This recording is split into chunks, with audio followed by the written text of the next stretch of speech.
Everybody, what's going on? I hope you guys are having a wonderful day. My name is Dr. Boyce Watkins, and welcome to the Black Financial Channel. That's theblackfinancialchannel.com.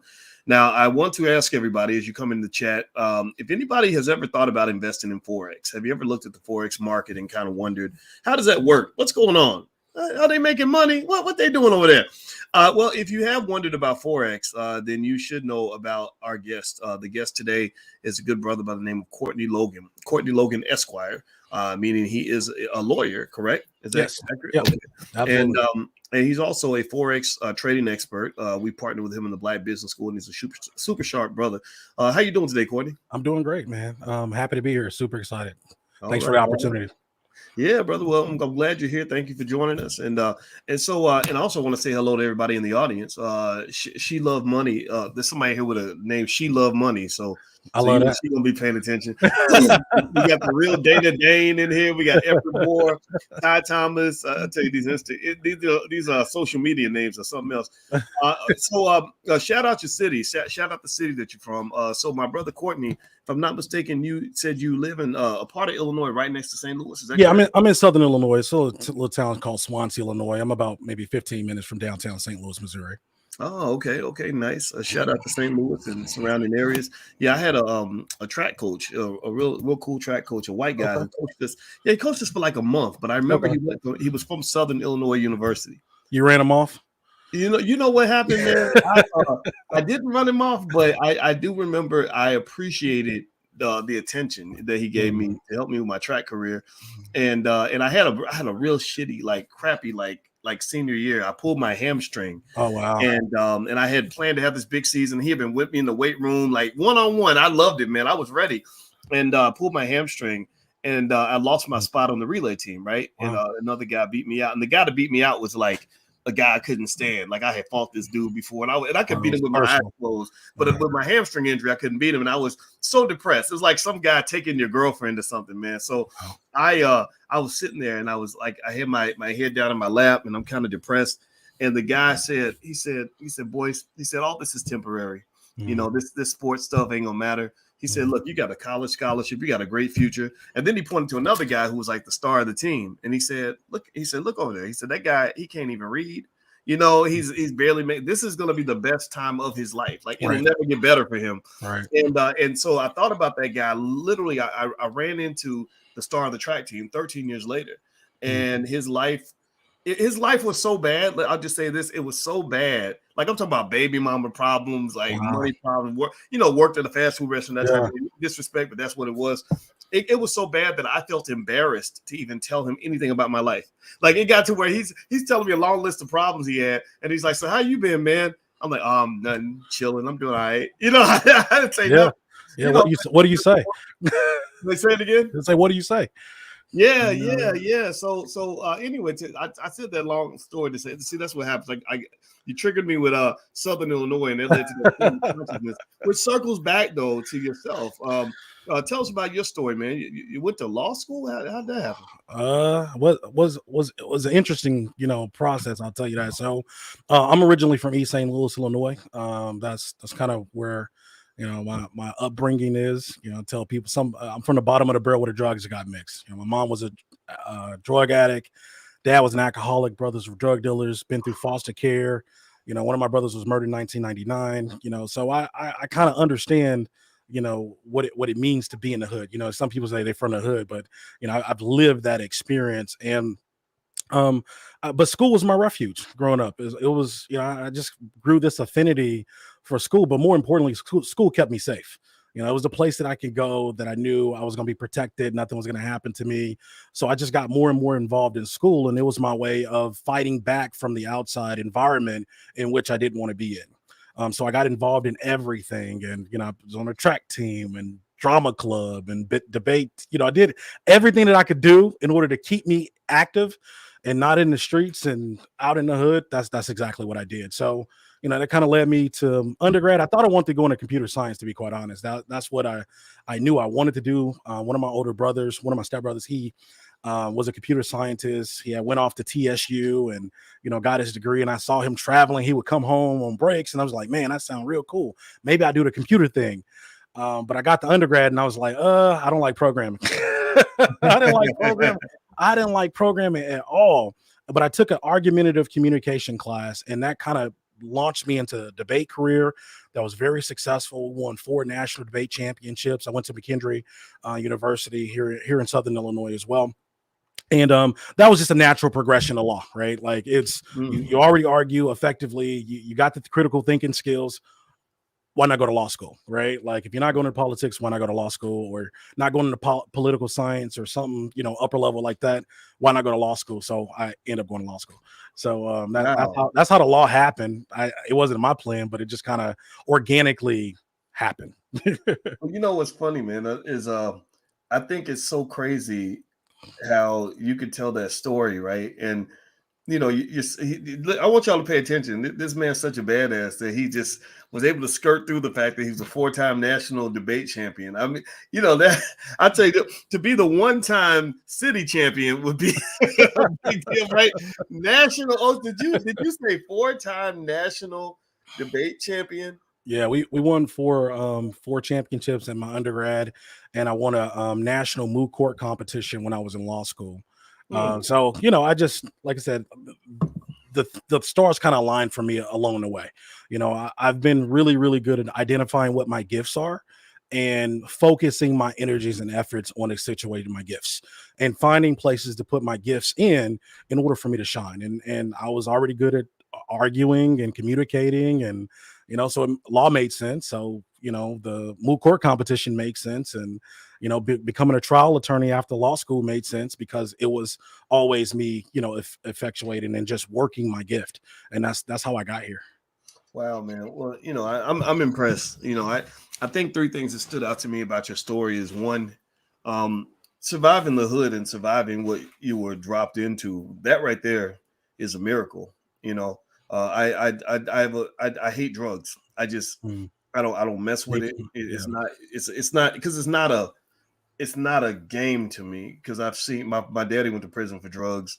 I had relatives that got messed up with drugs. You know what I mean? My best friend 96 got murdered over in a drug situation. So I don't play with that, right? And I think it's like kind of crazy. I think we as Black people got to think about the fact that they're promoting this culture to us, like it's just fun, like it's interesting, entertaining, but it's not. It's very serious. And so I'm very sorry about what happened with your family. And I think it's remarkable that you rose out of that. And then you said education became a refuge, like almost like a type of therapy. Absolutely. Would you say that? Yeah, that's exactly what it was. It was, try to drown out as much misery and pain and replace it with as much joy and happiness as you can, and wherever you can find that happiness and joy. And for me, that was the teachers, that was the organizations, that was the coaches, right? They became surrogate mothers and fathers to me. So it was natural for me to gravitate to doing more of that and less of the things that made me sad or upset or frustrated, right? So, it was just my way of turning my negative environment to positive motivation. I just kind of looked at all the things around me that I saw was negative, and I said, okay, I don't want to do drugs because when mom does drugs, she's not here. I don't want to drink alcohol. I want to be drunk because when dad's drunk, he hits mom. I don't want to be a drug dealer because if you become a drug dealer, you either die like one of my brothers or you get put in jail like another one of my brothers. So it was easy for me to look around and see all of the negative experiences and just say, just not do those things and see where you go, right? And that's kind of how I rationalized it all. There's a lot of trauma, but as a kid, you don't really know trauma. You just know, I want to make it. I want to be successful, and I just made that decision really early, and it's just worked out for me overall long term.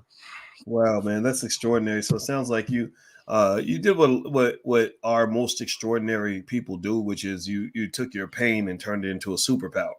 Right. And because you watch, if you watch any like Marvel or DC comic superhero, there's always like this really horrible origin story, like this physicist who gets caught in the particle accelerator and the door locks. You know what I mean? Yeah. He emerges as some amazing character, right? And I personally think that that's kind of where our greatest Black superheroes come from. I mean, 4-time national debate champion. I mean, that's not nothing to play with. That's heavy. And the moot court champion. I mean, that's beautiful. So everybody type the word superpower to now his brother Superpower. So let's move in. Let's just dive into MLM. I said MLM. You know why I said MLM? is because when I mentioned Forex, there were people in the chat who talked about some of the Forex MLMs. So Sure. I'll skip ahead. I was going to ask you about that later, but my brain Sure. was already on it. So so I'll put the last thing first thing last. Absolutely. So when you talk about Forex trading, and I know you're very good at it, and I want you to just talk about it as much as you like. Sure. Absolutely. But you know, a lot of people, first thing I saw in the chat was that people were saying Forex is a scam. Absolutely. And somebody corrected me and said, no, you're talking about those Forex MLMs, etc. Can you just speak to all of that? What do you say when people say to you that Forex is a scam? Well, I tell them that Forex is a market, right? It's a market, just like the stock market, just like people trade futures and they trade options, which is a derivative of the stock market, right? Forex is a market. It's a $6.6 trillion per day market. It dwarfs all of the stock markets combined. If you put them on a graph together, it's not even they're not even a blip on the screen compared to how much liquidity flows into the foreign exchange market. So the first thing I tell them is first understand that Forex is not a company, Forex is not a system, Forex is not a product. Forex is it's a market. Now, how you get introduced to that market and how you're educated about that market will necessarily shape your opinion of what that is. But a majority of people are not even educated in what that market is. They don't even know it's a market. All they think it is a multi-level marketing, or is some account manager somewhere that's going to trade your money. They don't understand that Forex, just like the stock market, is a market in and of itself. Now, are there scams in the Forex market? Absolutely. Are there scams in the stock market? Absolutely. Are there scams in the options market? Absolutely. So whether or not there's scams or not, that's not even up for debate. But Forex itself the foreign exchange market is one of the largest markets in the entire world. So is Forex a scam? No. Are there scams in Forex? Absolutely. Absolutely. Mm-hmm. Well, I'll tell you what, it's it's interesting to me. I was really surprised to see, of course, I'd known about Forex for a while, and and he's right. I mean, it's a massive market, lots of liquidity, lots of action, lots of interesting things happening.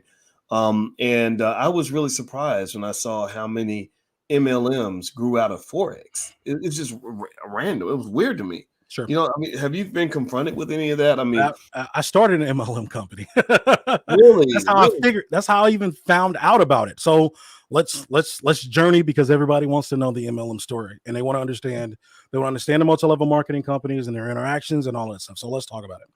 I started in a company. I was an attorney. I was a vice president, chief legal officer for a law enforcement technology company. And one of my buddies approached me, just like a lot of people have been approached about Forex, through a company. And he said, hey, if you come here, it's going to be simple. It's going to be quick. It's going to be easy. Right. And I was like, okay, well, I don't have a lot of time to give, so I can't really invest a lot of my energy into it. He said, you don't need to do all of that. That was my story, right? You don't need to do all of that. You don't have to do much in anything. You don't have to learn anything. It's just real small time investment and a small money investment to get involved. I said, okay. Well, I wasn't convinced, but he decided to go ahead and send me the money to sign up. So I was like, okay, well, if he's convicted enough to pay for this thing, I'm willing to figure out what it is. I'm willing to at least put some money in order to figure out. So I never even took his money. I gave it back to him, and I signed up for the company. I got in, I started doing some of the education, but over time, I quickly found out that the education component was there. There is some education there. I actually got a good introductory level of understanding. And to be fair, a lot of people without a multi-level marketing company would not even know about Forex. And there have been some people that's gone on to be successful. In fact, without the multi-level marketing company, I wouldn't be where I am today, trading Forex now on my own with the level of experience and the level of talent that I've helped create. I wouldn't have done that without a multi-level marketing company. So are there pros and there cons? Absolutely. Right. There is no straightforward answer to whether or not a person should be involved in multi-level marketing company. There have been some multi-level marketing companies that has had good education. Right now, the marketing element of it sometimes takes over and overshadows the actual education component. I think most of the time it depends on the person themselves. I got to a place where I felt like I had outgrown the education that was provided to me, and I took it upon myself. I took that responsibility to go figure out, okay, what do I need to know that I do not know? right? What avenues have I not that they've not exposed me to that I need to be exposed to? That was my responsibility, right? The company's responsibility was to provide a product. They provided that product. My job as a customer was to determine whether or not that product was giving me the result I was looking for. It wasn't for me to just blame the companies, right? And I think we have a lot of people that have been scarred. They have been made false promises. They've been promised big grand results from different places. Well, that wasn't the company. That was a person that promised you the individual result that they didn't give you, right? So I'm a personal responsibility type of guy. Even when students come to me and they give me these sob stories about what has happened to them, I understand it. We can't go back and erase that time that you've spent. However, what we can do is figure out the way forward. If anybody's involved in any product, right? Specifically, we're talking about Forex, and you're not getting the results you're looking for, it is incumbent on you to figure out what you need to do in order to get your skill set and the results that you're looking for, right? So I don't think the multi-level marketing companies per se by themselves are the problem. I think there are bad promises that are given. I think there are bad marketers that exist, just like I think there's bad account managers that are out there taking people's money in the Forex world, right? And the reason Forex has the name that it has is because it's unregulated, right? There's not a lot of regulation surrounding the Forex market. So when you talk to a seasoned trader, my neighbor is a vice president at Morgan Stanley, right? When you say Forex to somebody at that caliber, they hear rookie, they hear retail, they hear, scam, right? Because there's not a lot of regulations surrounding it. So it is an atmosphere where you have to be educated. You have to know what's going on if you plan to be successful long term in this market. But just to point the finger at the multi-level marketing company and say they're the problem, no, I think the reality is the people themselves that are purchasing the product have a responsibility, and it is incumbent on them as well as the company. If the company's not providing education, you have a responsibility to go find the education you need. I think it cuts both ways. Yeah, in my experience with MLMs, because I studied them a lot, because I had people, they have strong feelings about them, right? You have people who just hate them, and then you have people that think that they're great. And then also, I know that even before we started having the discussions online, I can say that, I was like a lot of people where when your friend with an MLM wants to meet you for dinner, you give them the side eye, like, okay, why? What's going to be served? Right? Is friendship really being served, or is it being served? Because sales pitches don't taste as good as fried chicken. And so I'll let you eat first. Right. So that was honest God truth. But I will say that in my research, what I concluded was one, that there is a very clear line of delineation between an MLM and say a pyramid scheme, and that the smart companies, the Amways, et cetera, are able to make sure they stay clear of that line, right? Sure. And that because it comes down to like, okay, are we selling something or are we recruiting people? Right. Where are we making our money, right? But then, and then there's also that whole issue of I've noticed that MLMs are extraordinarily good at two things that the ones I've encountered recently. They're really good at the education you mentioned. Mm-hmm. You can get a really good education. Like they educate the hell out of you.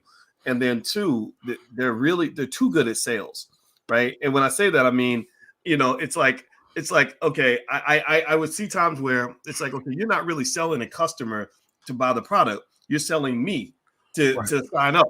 Right? Like I'm the customer, really. I think I'm going to be another salesperson. Really, I'm kind of the customer. So you're selling me this interesting dream where where sometimes it's like those SPACs, where the SPACs give you these inflated expectations, and we buy into that, right? So I think that what should probably be required is something where they just simply say, just understand, 99% of you are not going to make very much money.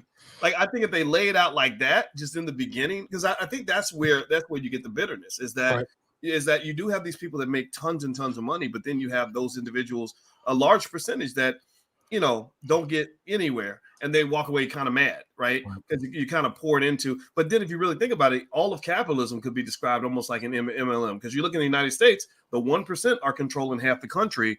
And I think that the reason guys like you are important, I'm going to hand the ball back to you, is that you're getting people to invest more, which increases your likelihood of getting a piece of what the 1% are getting by simply being investors. What do you think? Yeah, I think that's a really good point because I think what the markets do, the markets themselves are a great equalizer when it's done correctly. And I'll talk about the done correctly part in a second. When I was a lawyer, I had climbed the corporate spectrum, right? I had made it very quickly. I'm 35 years old. And I've been doing this for years. I haven't worked a job since 19. So I'm 35 years old. So I left corporate America a couple years ago.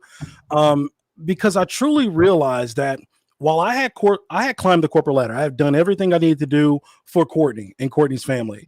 I went to school, I had studied hard, I had stayed out the streets, and I had, got this job and got that promotion and did this and did that and got all these accolades, right? And 30 under 30 and 40 under 40. I did all of these things, but it hit me one day that I'd done enough for me. And what I had did for me, I couldn't give to you, Dr. Boyce. I couldn't give it to Susan or Joe or James. I could only continue to climb that ladder for me. But what I quickly figured out was while I had climbed my own corporate ladder, when I got into the markets allowed me to be a ladder manufacturer. And what I quickly realized was even though I couldn't give my law degrees, my three licenses, and I couldn't give that to you, I could give you Forex, right? I could give you an opportunity, regardless if you graduated from State Penn or Penn State. I like the video you posted on your page just a little bit ago about the little girl who just reunited with her father after he'd been gone for so long. The markets give us the ability, regardless of what our background is, what our educational status is, whatever failures we've had in life, whatever dead-end job we're working, whatever, business venture that has failed, it gives us an opportunity potentially to even the stakes if we do it correctly. And that was that was a really powerful epiphany to me. And that's when I took my law degrees used to hang right here. If you go back and look at some old Facebook videos where my screens are now, those were my degrees because I was so proud of my degrees. But I truly realized that couldn't do anything for anybody. And this could, me helping people get this could be very, very powerful in their lives, even at some level. And I think the problem with Forex and the problem, the way that Forex is sold to everybody's want to be rich. They see the Lambos. They want $1 million a day. How about we create some practical goals? How about we get the mortgage paid? Like, how about the car note? Like we skip over reality and we go directly into fantasy. And this is where people get lost. And this is where people get hurt because they believe the hype. They believe the idea that they could click a button. They can flip a switch. And all of a sudden, all of the pain that they're experiencing, all of the financial devastation that they have could be unwound in a few moments. And it's just not true. So I approach trading and I approach teaching from a practical perspective. Let's get $100. Can we get $100 a day? I mean, if you're going to make $1 million a month, right, you're going to make $10,000 a month. I think you got to get through $100 a day. All right, well, let's start with the practical goals and the practical bills. And let's figure out how to get something tangible out of this market so we can do something tangible in your life. And that's just my perspective overall. So we don't make all these grand, you're going to be rich tomorrow and everything's going to be fine. I don't believe trading is necessarily for everybody. I don't think but here's the thing. I don't think trading is for everybody because there's a characteristics that it takes to be a good trader. You have to be patient. You need to be disciplined, right? You have to exercise caution and risk management. You have to be able to do those things. But at the same token, I also don't believe everybody's had an opportunity to fairly assess whether or not the markets are them for not because of the lack of education that they've gotten in the status quo. Wow.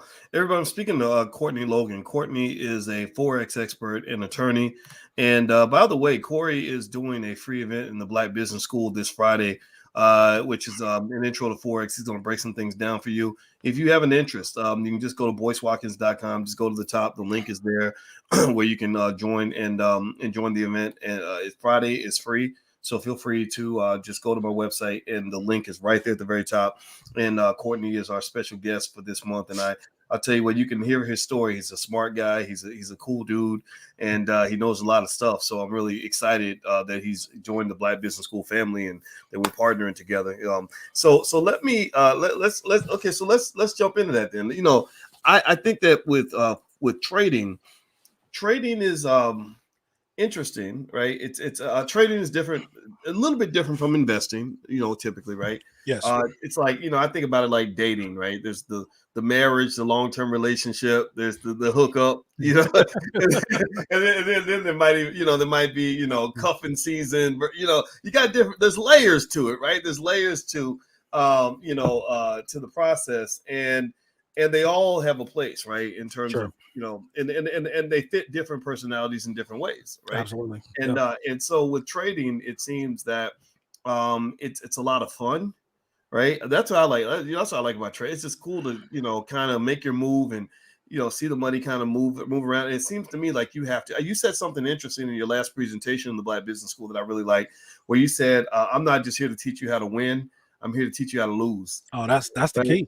Can you talk about that a little bit about knowing how to lose properly? That's the key. Listen, I've built my entire organization on doing things opposite of what's in the market, status quo, education wise, right? And what I realized was, after I went through got the MLM education, and I went off and got some professional training, I saw a stark contrast of what's done in prop firms compared to what's done in the retail market. And the focus in the retail market, as you talked about sales, it was on winning. Everything was winning. It was take profit. It was, let's get the bag, let's win the money.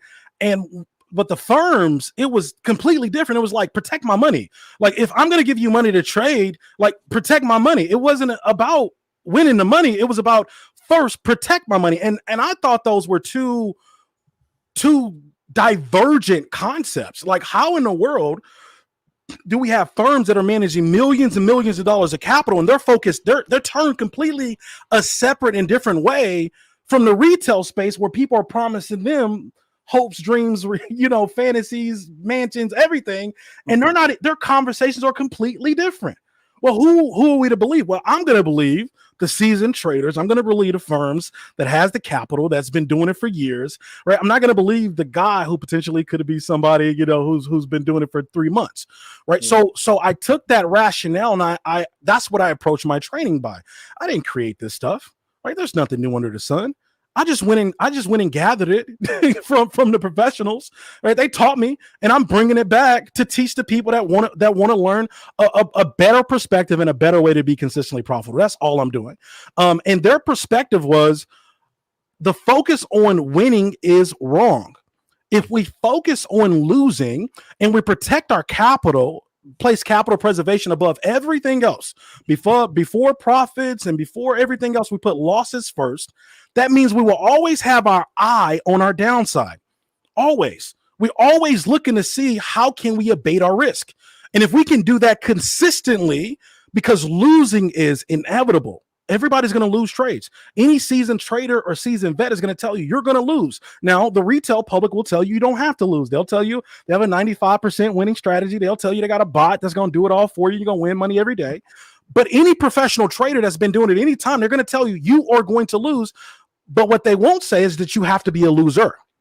And the way we combat being a loser is teaching people how to lose the right way.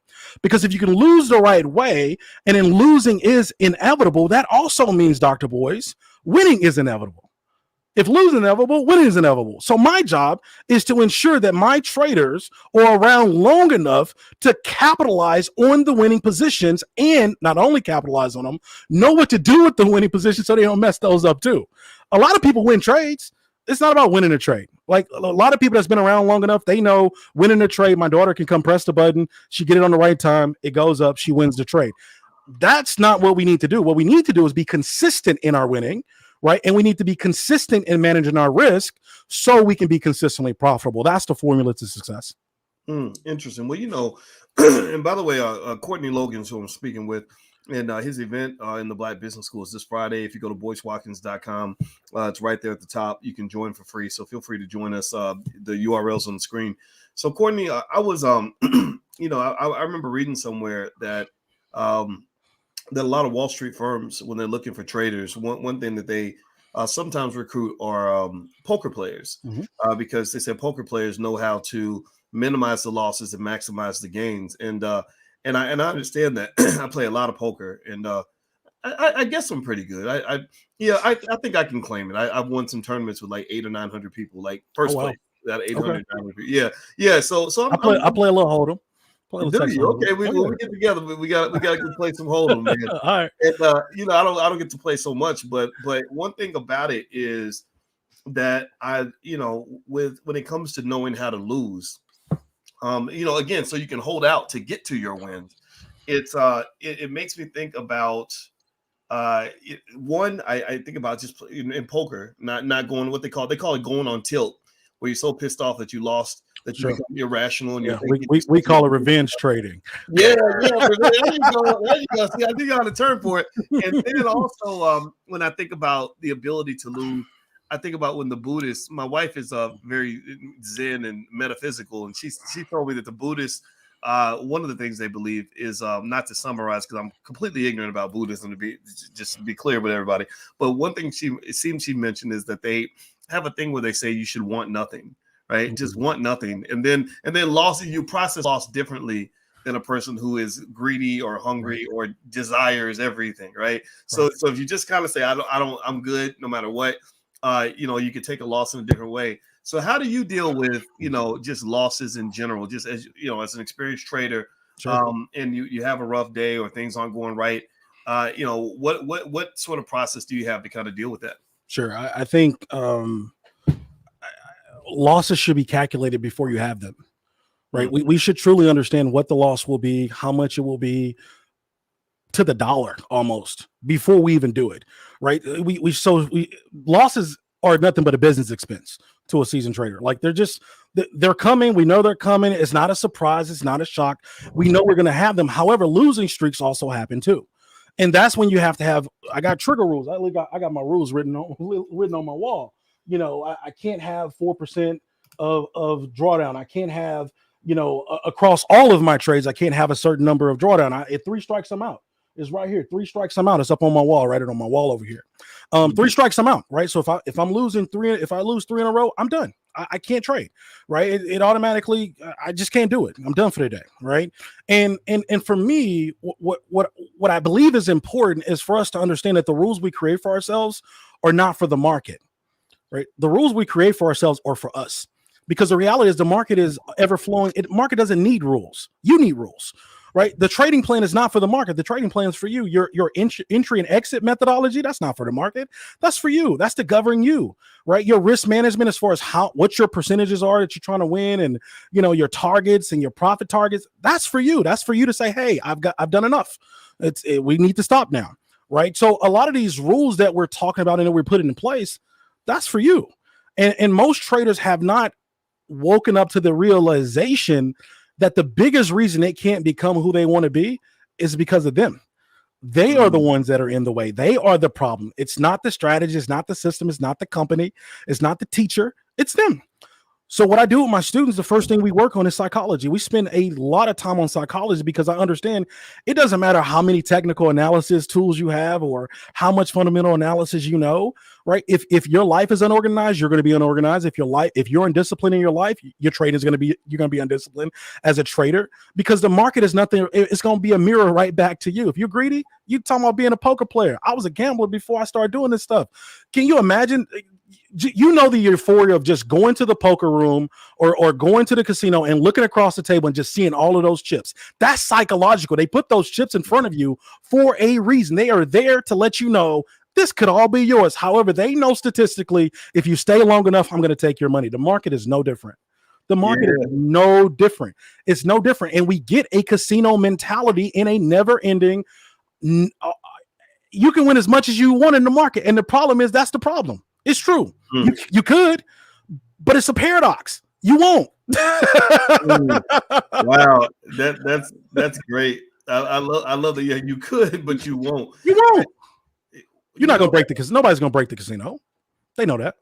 Well, it's in that euphoria of winning. It totally becomes addictive, and And you get this kind of trading environment right now where everybody's making money hand over fist, Correct. And you get these trading experts, saying I'm going to show you how to trade, and they've been trading for 2-3 months, and Yep. it's hilarious to watch. So let me ask you this question. And by the way, I'm speaking with Courtney Logan. Courtney is as you can tell, he's a smart man. Let's see, Adamu says, I am impressed. You should be impressed. In the Black Business School, we don't partner with stupid people. So this brother, we were super impressed with his background. He's a 4-time debate champion. In case you got here late, this man was a 4-time national debate champion. Give a shout out to Black Excellence on that. He's an attorney. He's also a trading expert. And so the free event that he's doing in the Black Business School is going to be Friday at 8 p.m. If you'd like to join, just go to boycewatkins.com. The link is right there at the top. His name is Courtney Logan, and his special event is right there at the top on boycewatkins.com. So let me ask you this, man. How has the Forex market been reacting to just the pandemic? I mean, has there been a difference in the trading dynamics in Forex as a result of what's these pending global economic crises and viruses and variants, and how's that affecting the Forex market? It's definitely affected it because it affects the dollar, right? It affects the actual countries that are involved. Right? When we talk about for the new people that are listening, when we talk about Forex, we're talking about foreign exchange, which is nothing but currencies, the currencies of global countries, right? So the US dollar has a currency, the dollar, and the Canada has a currency, the Canadian dollar, and so be it all around the country. I mean, all around the world. So what we're talking about is the exchange of those two currencies, and specifically the exchange rate of those currencies. So the same way it affects companies, right? The same way it's being affected in the Forex market. When we look to the simulators between the stock market and all these other markets and the Forex market, we're looking at fundamental data just like everybody else. We're looking at what the Fed is talking about, whether or not they're going to be raising rates or lowering rates, because now from a currency perspective, currency is really nothing but a supply and I've boiled currency down into two questions. First one is sentiment. Right? How does people feel? Right? Because how people feel will dictate how they react and what they do. And the second question is nothing but a supply and demand question, just like any other asset. Right? How much is available or how little is available? So when we talk about the Fed increasing rates or decreasing rates, right? They're basically either pumping money into the market or going to decrease the supply of the dollar on the street. Either one of those are going to have an effect on the value of the currency, just like this pen. Or if I take this pen and everybody say, well, I can get this pen for 10 cents because it's very, very common. It's very common. However, if I encrust this with gold, if I put diamonds in it, now all of a sudden this pen is one of 5. It becomes more valuable, right? That's all we're talking about. Even when we're talking about inflation and all these different things, we're just saying, hey, there's more dollars on the street. If there's more dollars, there's inflation, which means what? The value of the dollar has decreased. And guess what that's going to do for a Forex pair? The dollar will decline. No difference when they start raising rates. We can look into the future already and understand and get in position to make trading decisions, because now the Fed has backed themselves into a corner where they have to raise rates. We know it's going to happen. Inflation is rampant. It's all over the place. They've pumped all this money. No money is free. Everybody, there's no such thing as free money. Okay, we're paying the price of free money when you go and get the bread, and it's more, and the gas is. We're paying the price of inflation now. They didn't think it would be this soon. However, it is. It's heated up really fast. So when the Fed raises rates, guess what that will do to the dollar? It's going to make it stronger. We already know what positions we're going to take. Right now, sitting right now, we already understand that in the first quarter, the Fed has to raise rates. And now the chairman is talking about doing it sooner. They're saying, hey, the job market has rebounded a lot quicker than we thought. No, they found themselves in a pickle. It ain't that the job market is where they want it to be. It's because they found themselves in a pickle and now they have to act. Well, we knew that already. We knew that when they start pumping money in the economy, is going to have to stop it, slow the freight trading down. So we're looking at the same type of data, same type of information that people are looking at in the stock market. It's just different for the stocks, for the companies. You're looking at the stock. Well, for the stocks, you're looking at the performance of the company. Right? For currency, we're just looking at the performance of the country. It's the same thing. It's no difference. All right. Well, I love that, man. I'm curious to see what the Fed, how the Fed moves, at what pace. Because you're right. Ultimately, the tapering must occur and the raising interest rates must occur. Uh, I have seen just varying perspectives in terms of when that rate hike will occur. I think JP Morgan Chase was even saying it wouldn't happen until 2023 or 2024, which kind of surprised the shit. I mean, that surprised. I was like, whoa, really? Well, the Fed has something called the dot plot, right? And the dot plot is where all the governors they kind of say where they see rates and blah blah blah blah blah. And you'll see like when the coronavirus was at full peak, everybody was like, no, we're not raising rates to, we ain't. But all of a sudden it's like sooner and sooner and sooner. All of a sudden it's kind of like, no, we need to do it tomorrow, right? Because they're trying to counteract, and that's the problem with inflation. That's the problem with stimulus. You don't really know the effect of it until it's here. Like there's no way for the Fed to know when they're pumping trillions of dollars into the economy. They know there's going to be an inflationary effect. They don't have an idea of when. Timing inflation is very, very hard. They can't do that. So, when you look at some of those earlier plots, it's like, okay, yeah, it's going to be all the way out here. But now all of a sudden they're looking at prices, right? And wages are not going up. Prices are going up. Now you got a problem because now the labor is asking for more money. So you got labor problem. You got people that, not as far as there not being jobs available, but people not wanting to work jobs for wages that are not fair, that they don't consider fair.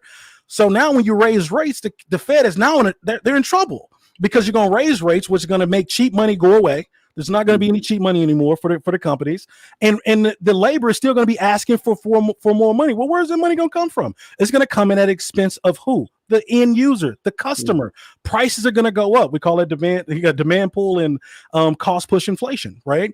So yeah, I think we're in interesting times. I think the markets, like I said, there's a lot of opportunity here for people that are well educated. Listen, I am of the opinion that if you're going to do this, you treat it with care. I treat it like a profession. We treat it like any other job, like a carpenter or a lawyer or a doctor.